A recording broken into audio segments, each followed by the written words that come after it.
Hey everyone, it's Marc Sabatella here from Mastering MuseScore, and welcome to the Music Masterclass. So this is where we talk about making music. Yeah, we're mostly MuseScore users here, but we're here to talk about the actual music that we create and whether that actually involves MuseScore or not. So I got some music I want to take a look at today. Some music people have submitted, some things that we've been talking about in the community here that I want to just talk about a little bit more.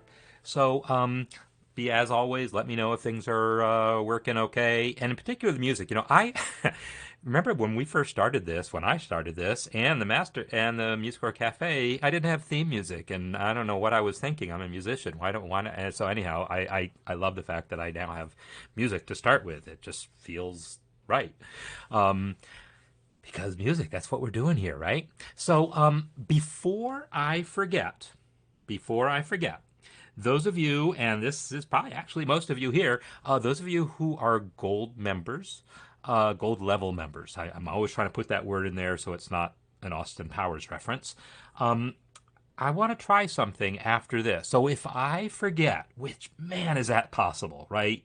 If I forget, remind me before I sign off that I want to give a heads up to the gold level members about something I want to try right after this. That's all I'll say for now.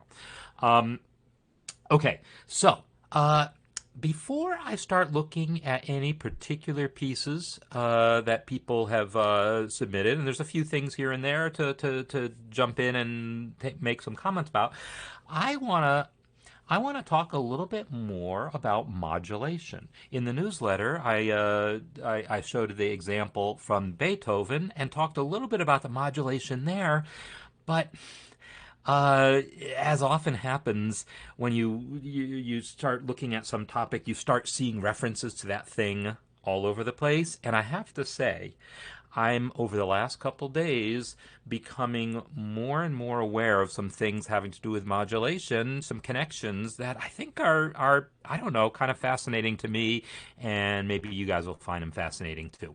Hopefully so. So I want to flip over to this window here. And I want to I want to show something that I apparently don't have up, which is the Beethoven score. And so I'm going to show the Beethoven score. There it is, and play a little bit of it, just that modulation part. Talk about what's happening in it, and then make a couple other observations about modulation. And all right. Well, it's taking its time showing up, so I'm just gonna play. Oh, nope, it's getting there. Wow, this is that's just gonna be the way it is today, and that's all right. I'm just gonna play it right away. You had a G minor, and then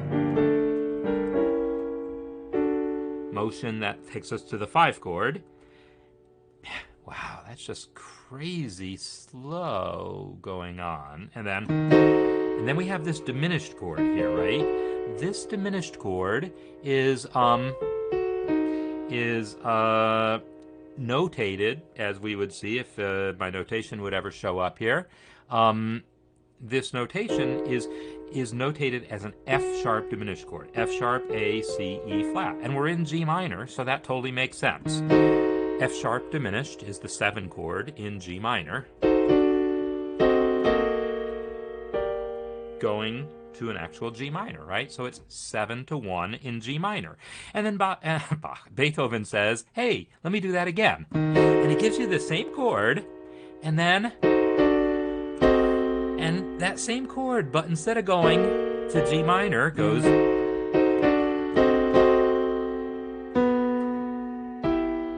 E minor.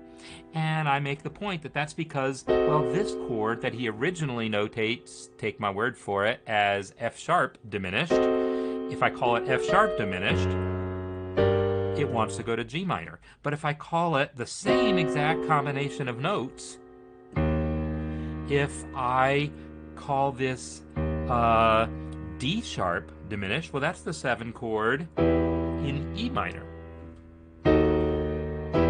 So Yeah, I guess I'm just gonna have to refresh that screen because it's just never gonna display otherwise, I guess.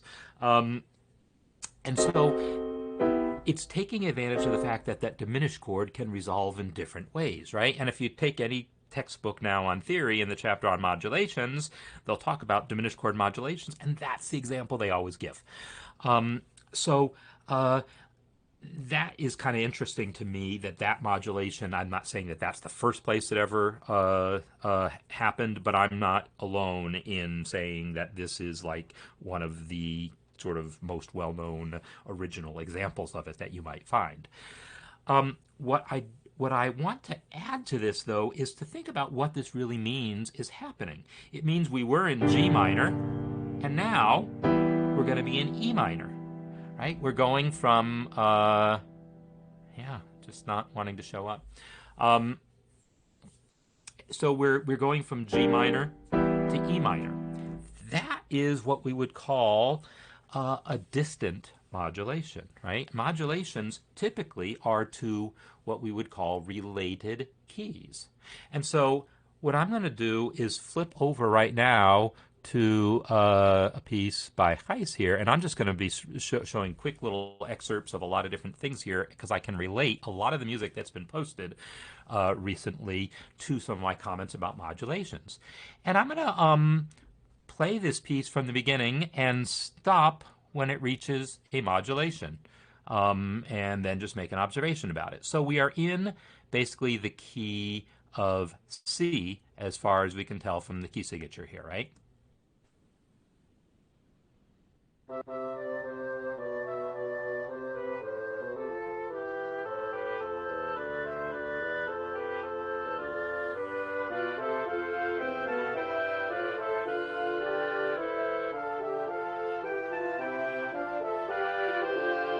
C.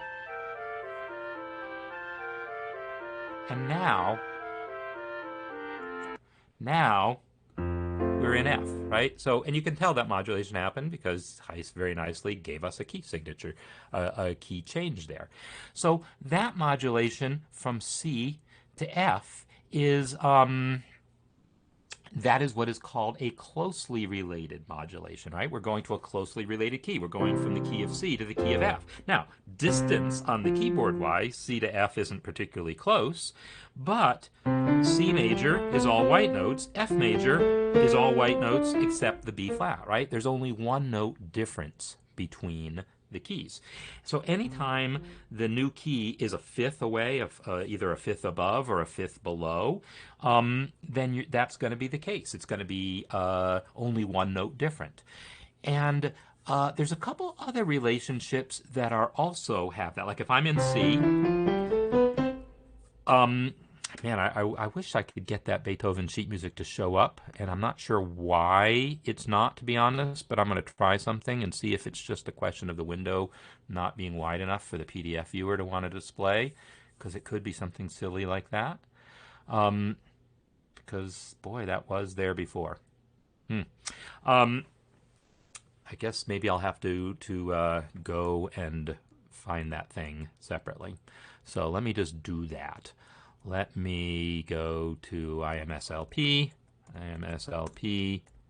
Pathetique, and grab the thing. Because I do want to actually talk about this thing a little bit more, and would love to be able to show you the music while I'm at it. And, you know, it is what it is. So, what I'm looking for, and I was using the Peters edition, which, by the way, that's kind of what I learned it from, was something that was based on the Peters edition. And first edition, this is the Breitkopf edition. I want Peters. Here we go. So one of the things that's different about the editions that was sort of interesting, because it came up a couple times recently, is this measure on the first page, where this measure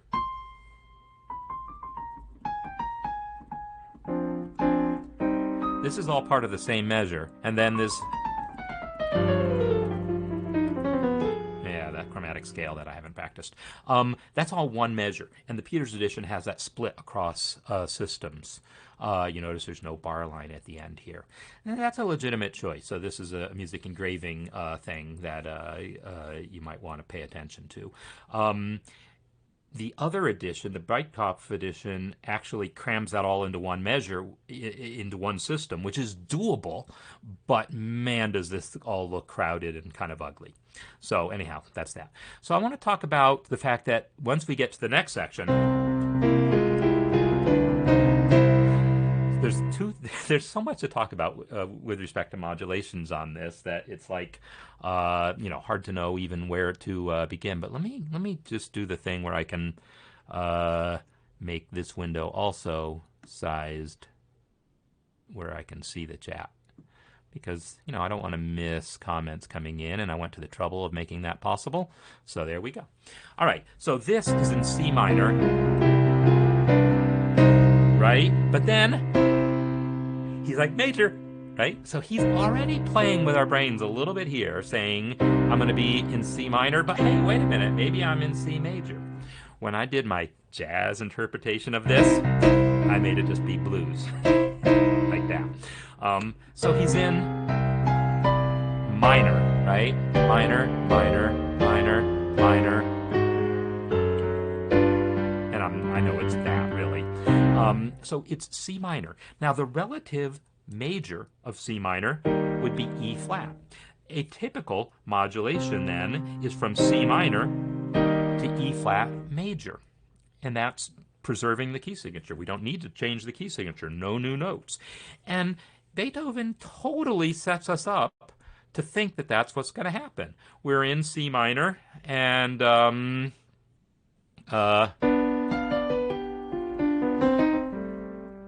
can't remember how this goes. I'm sight reading. I haven't played it in a long time. So we're on the 5 chord, and then blah, blah, blah, blah, blah, blah, blah, which I'm not going to worry about right now. And then he ends up kind of hanging on this B flat, and we think we're going to come to a nice E flat major chord like every other sonata would. If it's in a minor key, have the next theme in the relative major. That would be a normal thing to modulate to. But what he does is, and then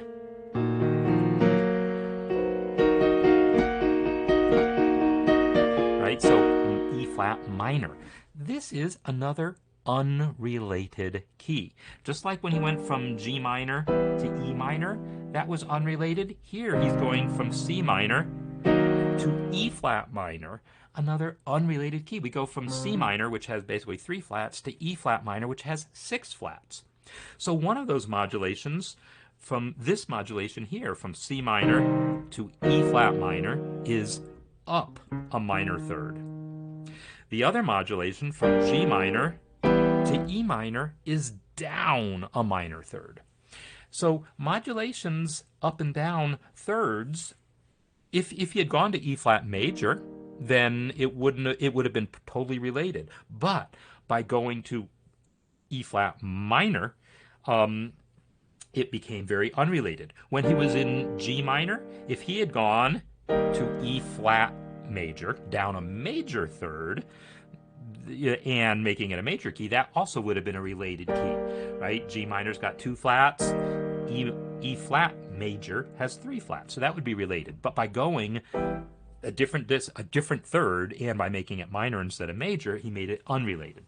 So Beethoven is playing with these modulations by third, but not doing the expected thing. It's really expected in G minor that we might go to E flat major. That's a related key.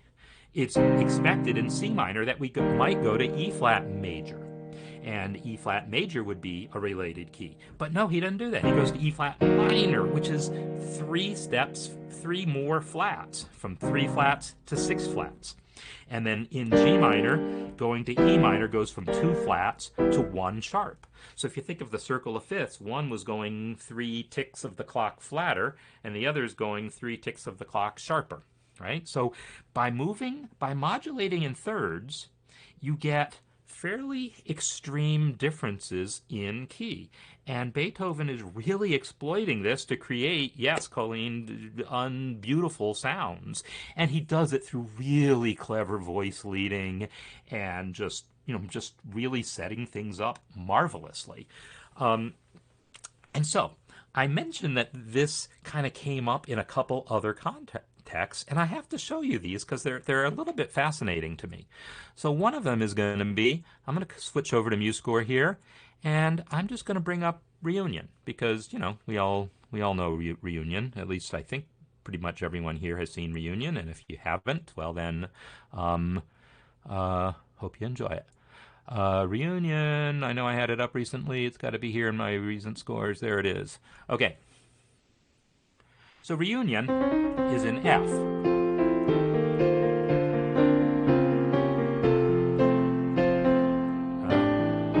And then it's in F, right? The modulation that happens in this score is right here.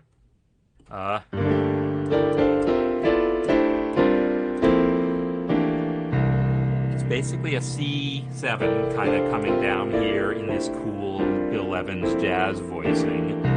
And then you might expect it to go back to F, but it doesn't. It goes to D. And this is what's called a backdoor dominant. It's a different type of approach to a one chord. If you want to approach the D chord, normally you approach it with a 5 chord. You approach that D with an A chord. But you can also approach that D with G minor or C7. G minor being the minor 4 chord that I talk about a lot, and C7 being what's called a backdoor dominant. It's related to the G minor. It is a dominant chord, but it's not the front door. The front door to get to D is A7. C7 is like this back door in. So this is all stuff I talk about in my harmony and chord progressions course. And so are modulations. But I'm really getting into this particular example here of modulating by thirds because that's what actually happens here. We're modulating from F to D. F, a key that has 1 flat, to D, a key that has 2 sharps. So again, it's 3 ticks of the clock sharper on the circle of fifths. So that idea that I'm using, I'm going from the key of F to the key of D, 3 ticks of the clock sharper. And so I'm doing it in a slightly unexpected way using this backdoor dominant. If I did it the more expected way, I might have the G minor and then have A going to D, right? That would be the more expected way to get to D. So in that case, if I think about that G minor as being in the key of D already, this is minor 4 chord, and then so minor 4, and then 5 to 1. So in the key of D, that would have been minor 4 to 5 to 1. Totally could have done that instead, but I did this. So I mentioned that this has been coming up. So I've been looking at Reunion a bunch, trying to figure out, like, there's some bugs in MuseScore 4's playback that, I'm trying to help the people who are working on that part of the code isolate. And so I've been looking at Reunion a lot lately. And also the fact that Reunion was written to be a demo song. It wasn't written to be music. I wanted it to be music, but its main purpose was to demonstrate MuseScore features. And so it actually is really dense in features. Like pretty much everything that MuseScore can do that's doable with solo piano music is right here in this, other than repeats. And so someone said, well, you should add a repeat. And so, yeah, I added a repeat in one version of it where instead of that modulation happening right away, the first time it would go back to the beginning and go back to F, and then the second time go on to D. That works. Anyhow, so I've been looking at Reunion, and then that modulation was like, hey, there's another modulation in thirds. And then the following happened, which was a little more mind-blowing, and I'm just going to Was some cartoon was we were watching last night. It was like one of these things where you ask Netflix to surprise me, or I don't even know if it was Netflix or whatever, but my wife just put in, surprise us and put in something. And some cartoon came up, and at some point, oh, I don't want the piano solo version. At some point in it, Goodbye Yellow Brick Road, Elton John, was used in the soundtrack. And does that have anything to do with this? Yes, I'm going to say it does. So let's look at Goodbye Yellow Brick Road. I, never really thought about this, but as I'm listening to it, I'm like, wow, this kind of sounds like a thing. So I assume most of you pretty much know the song, but okay, we're in the key of F. So it's a 2-5-1. And then he's got this flat 7 chord, 5, and then back to 1. Right? So that's basically in F. And then 2, 5, 1 to 1, and then to 4, and then again our flat 7, and then 5. And now what happens? B flat minor.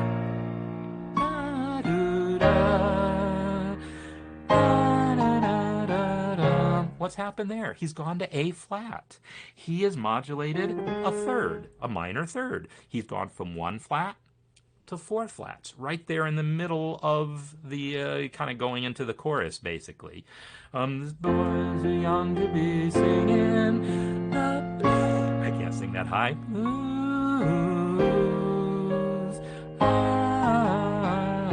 Right? So it's gone from F to A flat. So he modulated up a minor third, just like Bach did. I mean, I keep calling him Bach. It's Beethoven, right? Because I talk about Bach more than I talk about Beethoven, I guess, for whatever reason. So yeah, it's the same modulation. But then check out how he comes home again.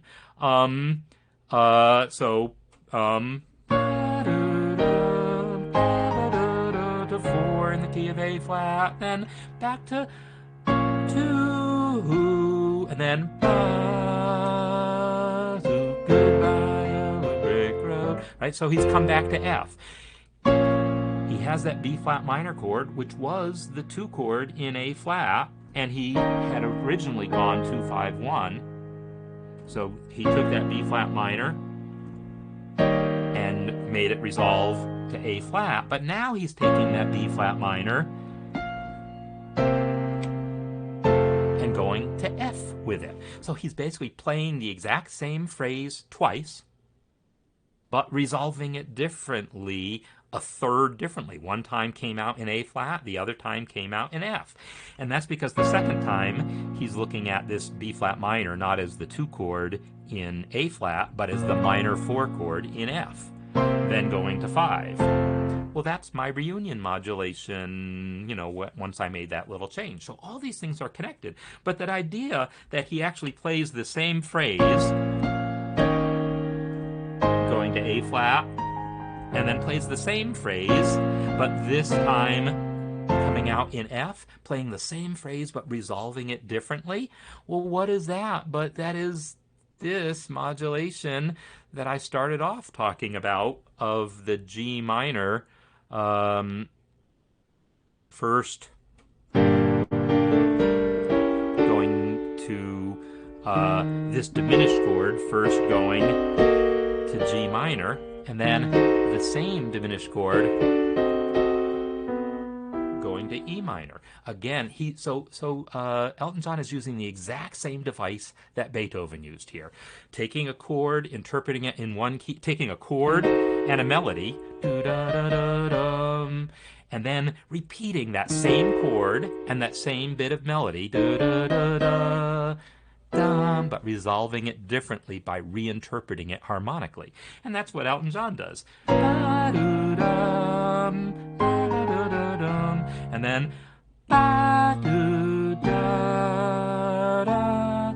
So, and that's coming out of the, he actually goes up to A in the melody coming out of the chorus. So he's using the same idea of repeating a phrase, keeping the exact same chord, the exact same melody, but then changing the interpretation of it and resolving it in a different direction and coming out a third away from where he came out before. So he's not using the diminished chord as the pivot here, but it's the same idea. So why am I so excited by all this kind of stuff? I don't know, because this is the sort of stuff that awareness of these things, awareness of key relationships, ways of exploiting them, reimagining harmonies, looking at a melody note as possibly having two different chords that could support it, and then that two different chords could pull you in different directions, or even the same chord but respelling it or reimagining it, not thinking of it as two in one key, but instead thinking of it as four in another, minor four in another, pulls you in different directions. So this type of thinking about harmony is just so unbelievably powerful and can lend so much power to your music. And it's what makes, it's one of many things that makes Beethoven sound different from Bach. Many things make him sound different. But Bach's modulations, for the most part, are more straightforward, related keys. All through the Baroque, all through the early classical, Haydn, etc., you're going to mostly see related key modulations. These unrelated key modulations are much more late classical into romantic kind of thing, and hand in hand with the idea of unrelated keys is going to be this idea of modulating a third away and not the diatonic version, right? So if I go from F to A minor, that's going to be related. F is one flat, A minor is no flats. One flat to no flat, that's related. So from F to D minor is related. They're the same key signature, right? So from F major up a major third or down a minor third to a minor key is related keys. But if I go from F to A major or from F to A flat major, those are unrelated. Or from F to D major instead of D minor, that's unrelated also, from one flat to two sharps. Or from F to D flat, from one flat to five flats. So modulation by thirds, depending on how you do it, could either be a related key, but if you just push it a little bit further, suddenly you end up in a much more distantly related key. The actual distance of the modulation is still a third, but by going major instead of minor, that changes everything. So this idea of really focusing on these harmonic colors and thinking about how we're moving harmonically is just a super, super powerful principle to be aware of in your music. So I'm now gonna start popping in to some other things, and see you later, Colleen. I'm gonna just pop over a couple other pieces just to make a couple other things. So Colleen, yeah, I know you got to leave, and you're gonna be upset that you missed this, but first thing I'm gonna do is just take a quick look at Gaviota. And so you'll see this on the replay. But check this out. So this is a piece by Claire Fischer, and I'm not going to play it.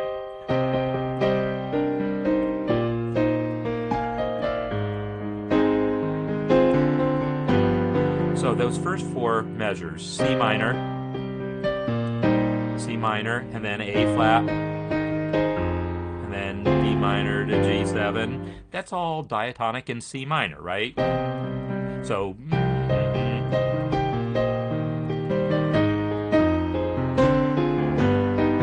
I'm playing it in kind of a style of where this piece might have come from. That's all C minor, but then he takes that G and goes to C major, which that's what Beethoven did in minor, and then immediately back to major. So Claire Fischer is also doing that thing of taking a piece that was minor and going to major. But then what does he do? Then goes to A minor with it. So he's again modulating by third, basically from C major to A minor. And this time it's a related key, sure, C major to A minor, they're relative major, relative minor, but considering we started in C minor and now we've ended up in A minor, that's Beethoven's modulation from G minor to E minor, down a minor third, add 3 sharps. That's the same modulation. Gaviota has the same modulation as that one spot in Beethoven. Claire Fischer's harmonic language is like mind blowing. The kinds of things that he's figured out how to do with chords. A lot of it I have never wrapped my brain around fully. So I mentioned that I wanted to just sort of take quick looks at some other pieces here, and there were a couple things that were posted. So that's rods. I want to take a look at that in a moment. I just want to remember what else we had. I took a quick look at Gijs's piece. There's rods, and that's what this is, the same thing, right? Okay, so I'm just going to have this up. And then Humble New Music also had a piece. Oh, is this Goodbye Yellow Brick Road? No, that's Goodbye. That's a different Goodbye. So he had another piece here that's I'm going to talk about this one first, and I'm going to talk about rods a little bit.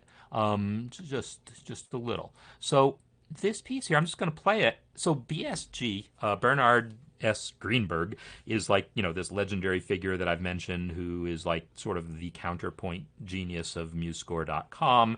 Left MuseScore.com at one point over some disagreements over how the site was going to be running, but couldn't stay away. And now he's back and just commenting on people's scores and giving great feedback. So he's been giving some great feedback on this, and his comment is, it's a great score. Doesn't sound like Baroque music, but I don't need it to. And I have a similar comment, but I will talk a little further about it here. So let me just play this piece.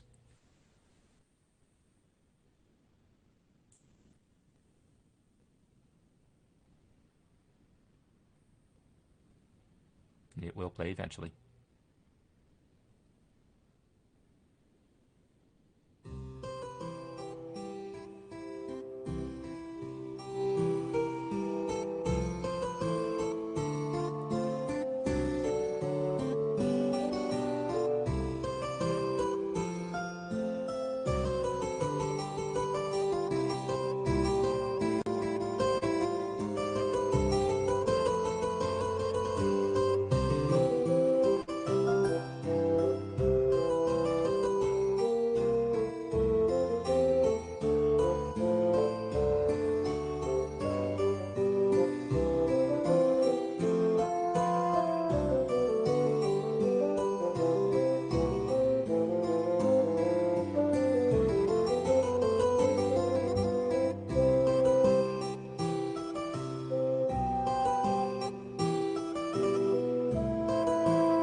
All right, so beautiful piece by Humble New Music, and yeah, this is really effective on a lot of levels, and your performance of it is really nice. I assume it's going through whichever DAW you were using, and that bassoon sound is quite lovely, especially I think. So to quickly answer Graham's question before moving on, there's never a modulation that you could never ever use because someone's going to say, I'm going to use that thing, right? And make it work, right? But I will say there are modulations that are more or less common. And in my experience, when I was first writing about harmony, like 20 years ago, trying to write a book about harmony, and was trying to characterize the different modulations used in what we call jazz standards, the American popular music of the early 20th century, George Gershwin, Cole Porter, etc. Their music uses a pretty specific harmonic language that really works well for jazz improvisation. So there's a whole body of music that follows these conventions, and certain modulations were really common, like all the modulations by third to exploit exactly that idea of color change were really common. Modulations of fifth to just go to a related key, sure, related keys happen too. But I'll tell you the one that doesn't happen: tritone, modulating from C major to G flat or F sharp major. That you will almost never find in that style, and you probably want, maybe I'd probably Debussy or Ravel or someone like from that era that going for that kind of thing might have done that, because that's as far removed as you can get. Six steps on that circle of fifths, 6 ticks of the clock away from the key you started in. And so this is a story some of you heard before, but I love this story because it's true. I swear to God this is true. I'd written the book.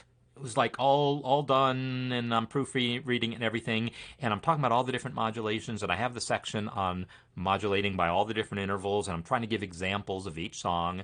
And when it comes to tritone, I have to just punt and say, you know what? And this is what it said in the first draft of the book. It says, modulations by tritone are rare. I was unable to find a single example of it. And I was just about to go to press with this book, whatever that means, hitting the push button to send it to Amazon or whatever. Just about to go to press, and I'm listening to Marion McPartland's Piano Jazz. It was a radio show that maybe some of you have heard, in which she interviews jazz pianists and they talk about some song, and or not just some song, they just talk about music and play music. They play duets, they play solos for each other, and just talk.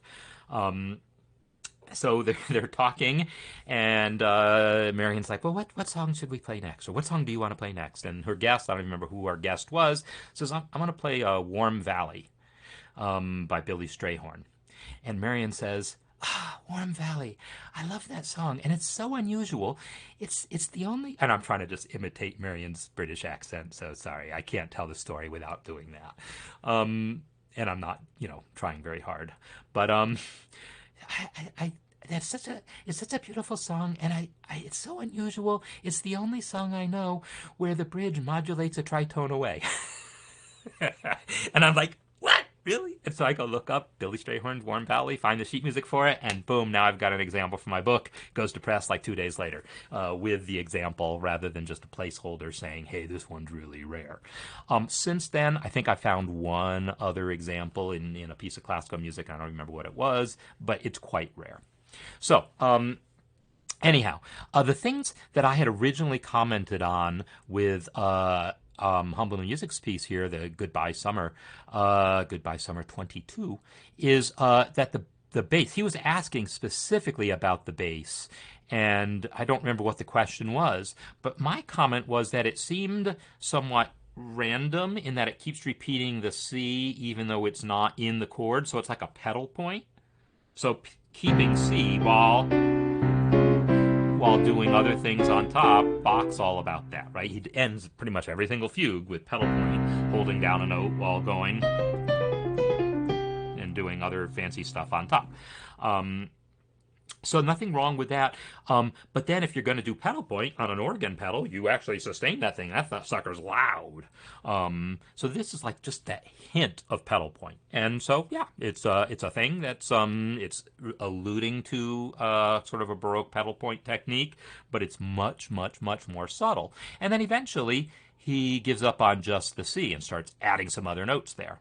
And then eventually actually does some things where it's not just one note being added, but it was like one place, because mostly this is just C and G. He's finding like the closest note to emphasize. But now he's doing some other notes here.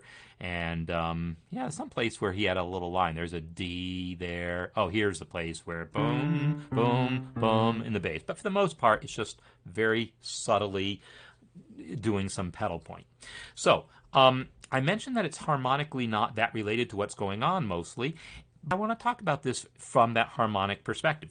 There's also things to talk about it rhythmically, like it's very vague about where beat one is a lot. If you go to try to play this and try to follow along with where this is, you might listen to it and go, wait a minute, where is beat one?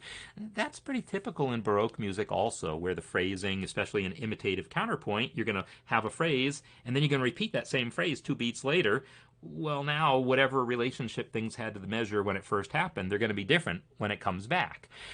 I think all the repetitions here are pretty much on even multiples of the measure, so the imitation itself, like 1, 2, and 3, and 4, and 1.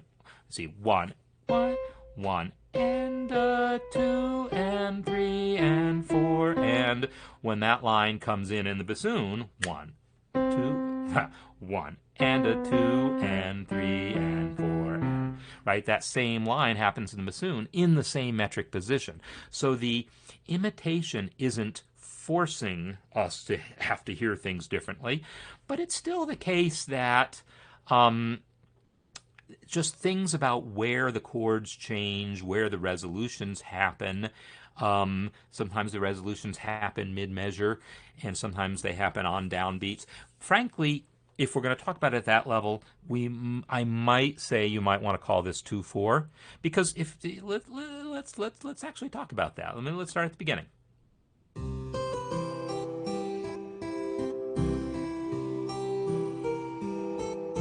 So that change to the F chord happens on the downbeat.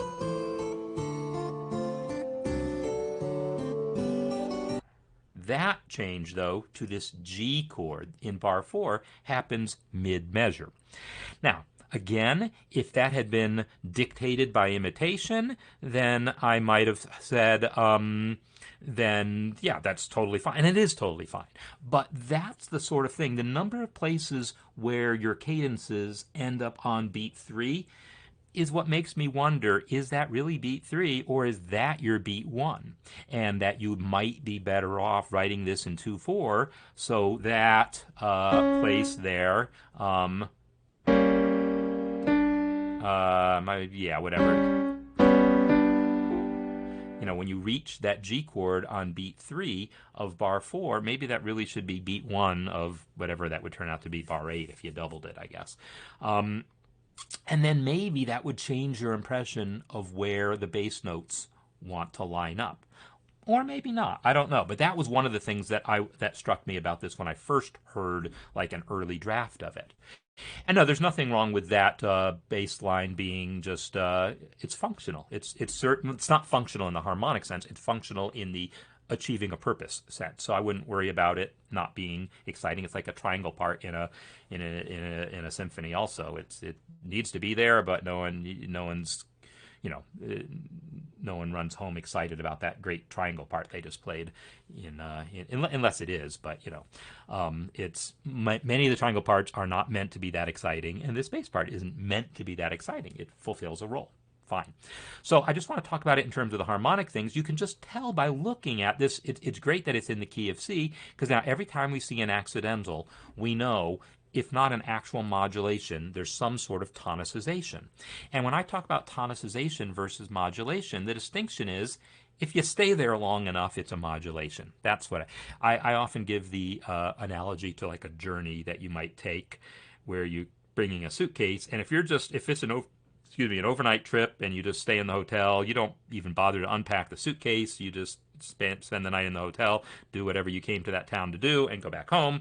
That's like my equivalent of what I would talk about as a tonicization. You're visiting this other key, but you're not living there any length of time.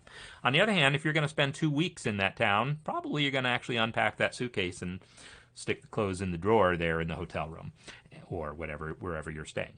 That's more like an actual modulation. You're going to stay there a while. But it's still the case in most classical music that it's not home. You're going there and you might stay there for a while. You might stay there for months, but it's not home. You're going to end up back in the original key, usually, in classical music. And there's not necessarily a great reason why that must be true. It just is. It just is usually true. And so that you're going to end up back in the original key. And so what's happening here is these keys don't last very long, right? We see this B flat indicating the change to F, and that happened all within the first couple measures. And now we have the F sharp indicating the change to C and to G, and that happens just in those measures 3 and 4. And now we've got an F natural indicating a return to C, and then F sharp indicating another return to G. These are happening like about every measure. And that's Baroque harmony for you. Moving to related keys, right? From C to F is a related key because that's just up a fourth or down a fifth, and then from C to G is up a fifth or down a fourth. It's on the circle of fifths, one tick of that circle of fifths away from no sharps or flats to either one flat or one sharp, depending on which way you draw your circle. So all these modulations that are happening here, you can pretty well tell just by looking at the accidentals. They're all going to F or G, or they're relative majors or relative minors, because those are the accidentals we see. Now, we do see one A flat here, and you might wonder, well, why is that there? And that's because what's happening here is an F minor chord, and then coming back to C, basically. So check that out. So it was so it was an F chord, and then an F minor chord, and then back to a C. 4 to minor 4 to 1. I talk about that all the time, right? And there it is there. So when you see that A flat, scale degree flat 6, that's also going to be your indicator that that's happened. So all the key motions that are happening, they're happening quickly, but they're staying within related keys, and that's all to be expected. There's like a couple of places where you see some other things happening.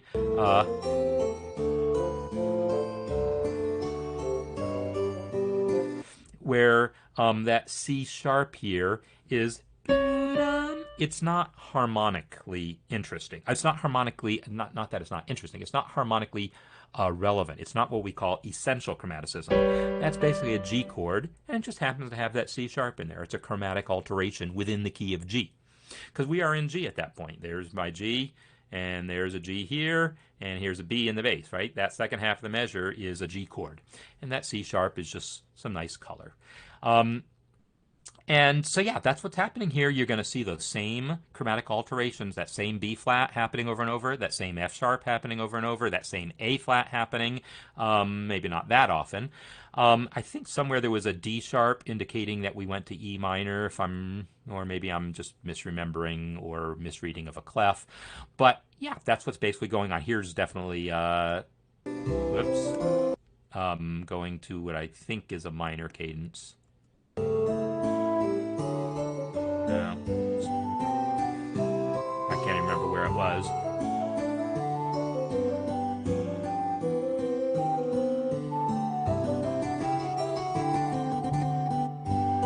Nice cadence into G. Yeah, somewhere in there, anyhow, it visited a relative minor of something.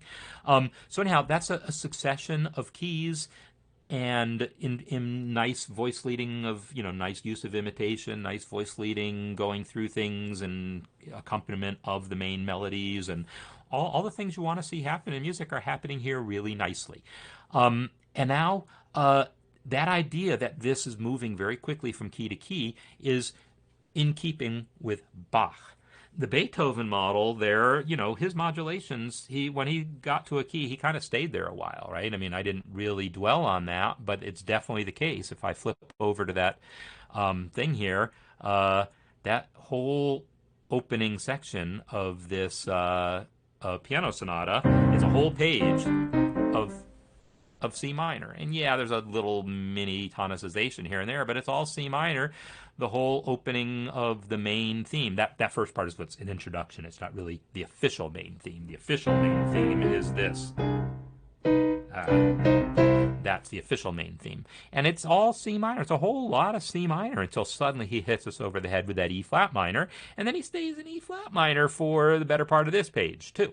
So then he also goes to E flat major, which is where it was expected to go. But then he lives in E flat major for a while, right? I mean, this. So somewhere around there is where it starts. I forget. I'm looking for the G naturals instead of the G flats. But whatever.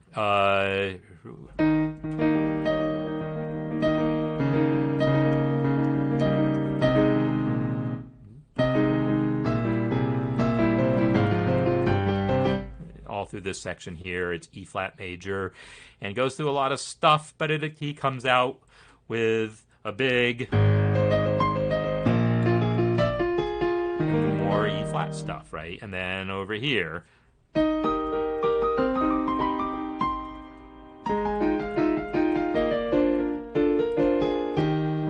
that 1625. That's a jazz little progression for you right there. And when I did my jazz version of it, where I told you I did that blues thing there, I just turned this into a big old jam session on 1625 and just improvised like, you know.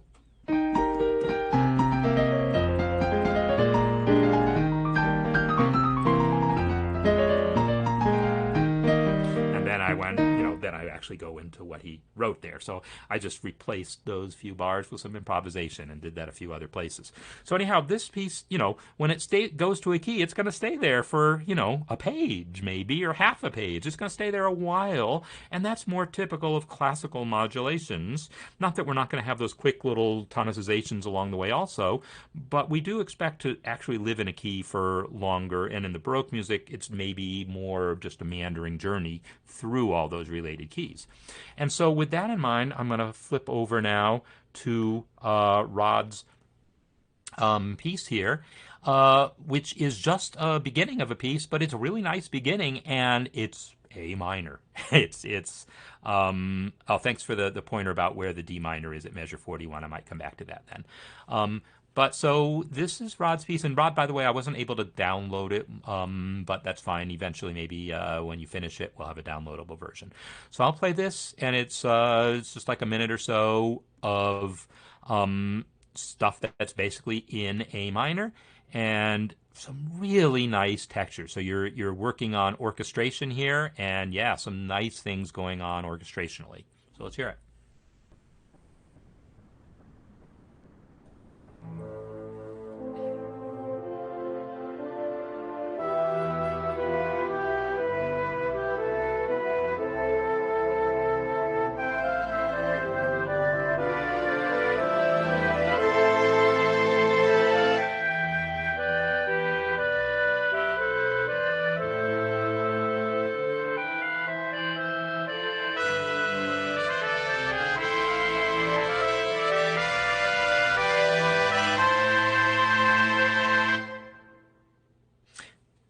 So when you get to that, you're like, oh my God, what? It can't be over yet. Well, it isn't over yet. He's still writing this. That's just, an introduction, a slow introduction.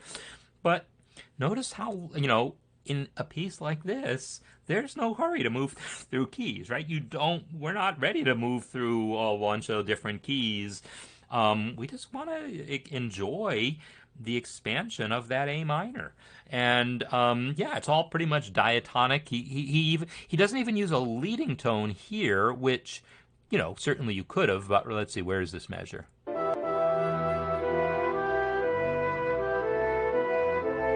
So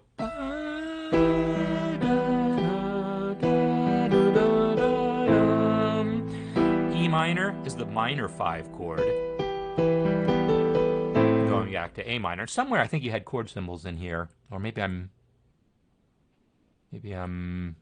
oh yeah, tiny little ones there. I guess I could try to zoom in on this a little bit more. Let's see if I can make this bigger. Oh, but it doesn't really make it bigger when I do that. I always want it to, and it doesn't. So I don't like how MuseScore.com is doing their full screen thing. But by having a minor 5 going to 1, it's a very dark sound, as opposed to having A minor and then a major 5 to 1. That would be a more, classical way of doing things by using it as a minor chord, using that 5 as a minor chord, not actually introducing that leading tone. It's hearkening back to this sort of Renaissance sound, this modal harmony. It's not exclusively Renaissance, but because nothing about this piece really feels Renaissance-y. Very little about it does, but some things do. But the fact that it really is mostly using G natural, not G sharp, even in what we might call a cadence back to A minor, it's not having that kind of motion, that 5 to 1 tension and release. It's establishing a stage. If it had all those tension and releases, it would change this, and I think it would be less interesting because it wouldn't have the same mood. Because then I think I would be missing the modulations. But as it is, just keeping it diatonic as it mostly is, there's like one little G sharp he sneaks in the next measure here.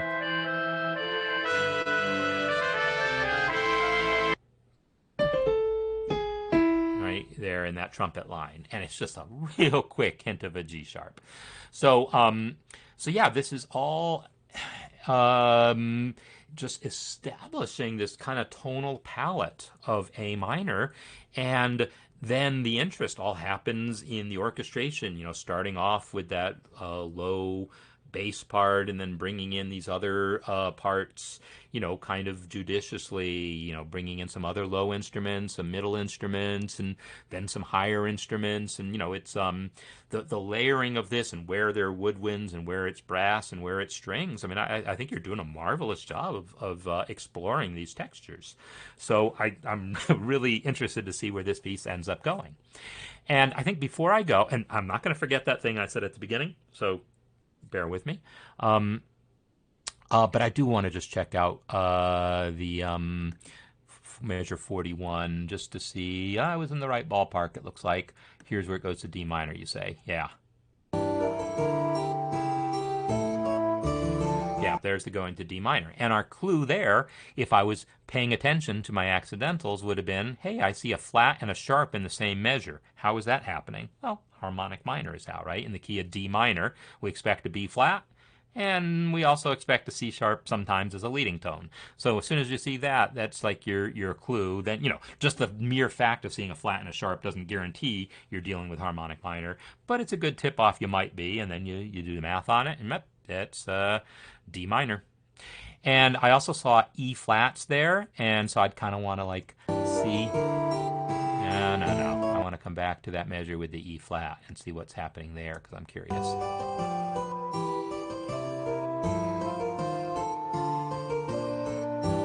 Okay, so what's happening is you've got this F chord, the E flat is functioning like as a 7th, going to kind of an implied B flat chord in the middle of the measure, and then that B flat chord then leads you very naturally into the key of D minor because it is diatonic in that key.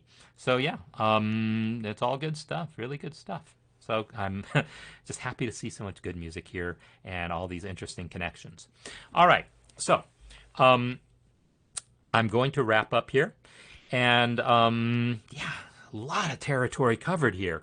Man, I look at the clock and I'm like, yeah, man, that's a lot of stuff to talk about in 1 hour. I might, I'll probably start doing these sessions shorter in the future, just keep them a little more manageable for everyone. But before I make something shorter, I want to make something a little bit longer because, as I mentioned at the beginning, I want to try something new. So those of you who are gold level members, you're about to get, as soon as I sign off here, you'll see another notification about another thing that it's basically going to be another possible way that we could do office hours. So if I do my job right, it'll show up in your notifications and you'll see that happening and we'll see how it works. All right. So that said, I'm going to sign up. So those of you who are gold level members, just stay here after we're done. You don't all have to, but I encourage people to because I want to test this thing. stick around after we're done and go to the main page of the community, and you'll see if hopefully a notification. Meanwhile, we've got some music. That means we're done. We're out of time. And I hope you've enjoyed this session. I know I did. It was just really fun looking at all these things. I mean, we looked at Beethoven. We looked at me, my reunion. We looked at Elton John, and we looked at some of your music there. And they're all coming from different places. But, there's always interesting things to talk about with all of them. So let's just keep doing this. We do have some stuff. I would still love people to be talking about what's going on in the Musicianship Skills Workshop. Talk about this whole idea that I've been talking about of memorization and understanding and how that relates to it. And post some music. Post either stuff that you're trying to memorize or that you want to understand better or whatever. But also whatever other music you're working on, so that we can talk about it here. All right. So. Gold level people, stick around after I hang up here and see if you get a new notification. And I'll see everyone when I see you.